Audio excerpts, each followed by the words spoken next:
চট্টগ্রাম বিশ্ববিদ্যালয় এলাকায় সংঘর্ষে আহত শিক্ষার্থীদের দেখতে শুক্রবার হাসপাতালে যান স্বাস্থ্য উপদেষ্টা নূরজাহান বেগম। আহতদের চিকিৎসার খোঁজ খবর নেন, কথা বলেন পরিবারের সাথে। পরে মতবিনিময় সভায় শিক্ষার্থীদের ওপর হামলার ঘটনার তীব্র নিন্দা জানান তিনি। নতুন ব্লেন্ডে আরো রিচ অ্যারোমায় সেলন ফ্যামিলি ব্লেন্ড টে। চট্টগ্রাম বিশ্ববিদ্যালয় শিক্ষার্থীদের সাথে জোবরা গ্রামবাসী সংঘর্ষে গুরুতর আহত শিক্ষার্থীদের দেখতে সকালে নগরীর পার্কভিউ হাসপাতালে যান স্বাস্থ্য উপদেষ্টা নূরজাহান বেগম। আহতদের চিকিৎসার খোঁজ খবর নেন, কথা বলেন পরিবারের সাথে। পরে আগ্রাবাদ মা ও শিশু হাসপাতাল পরিদর্শনে যান উপদেষ্টা, বিভিন্ন ওয়ার্ড ঘুরে দেখেন। পরে মতবিনিময় সভায় শিক্ষার্থীদের উপর হামলার ঘটনার তীব্র নিন্দা জানান তিনি।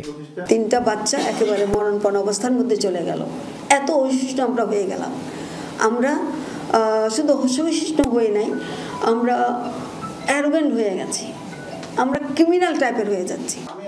চট্টগ্রামে প্রয়োজনের তুলনায় সরকারি হাসপাতালের স্বল্পতা এবং সরকারি হাসপাতালগুলোতে চিকিৎসক ও নার্স সংকটের কথাও তুলে ধরেন উপদেষ্টা। ঢাকায় যেমন বিশেষ কিছু হাসপাতাল আছে, সরকারের অনেকগুলো হাসপাতাল আছে, চট্টগ্রামে সেরকম কিছু তৈরি হয়ে আসে নাই। একটা অ্যাক্সিডেন্ট হলে কঠিন অবস্থার মধ্যে পড়লে তাকে ঢাকায় পাঠাতে হয়, নিউরো কিছু হলে তাকে ঢাকায় পাঠাতে হয়। এটা আমাদের জন্য লজ্জাস্কর। কেন নাই? এগুলো তো আমরা একটা একটা করে করতে পারতাম। সরকারি হাসপাতালে চিকুনগুনিয়া টেস্টের ব্যবস্থা না থাকার কারণ ব্যাখ্যা করেন উপদেষ্টা। পাশাপাশি চিকিৎসকদের কর্তব্যপরায়ণ, দায়িত্বশীল ও মানবিক হওয়ার পরামর্শ দেন। আমাদের সরকারের সব ওষুধ দিতে পারে না, সব টেস্ট করতে পারে না, সব সরঞ্জাম আমাদের নাই। সরকারি লেভেলে যেটা দেখি, যেটা আমার কাছে কখনোই পছন্দ নয়, দীর্ঘসূত্রিতা। এই যে আমি একটা অর্ডার করব, যন্ত্রপাতি যে বাইরের থেকে আনবো, এটাকে আমরা চাচ্ছি যাতে সঠিকভাবে জিনিসটা হয়, ইজিপির মাধ্যমে হয়।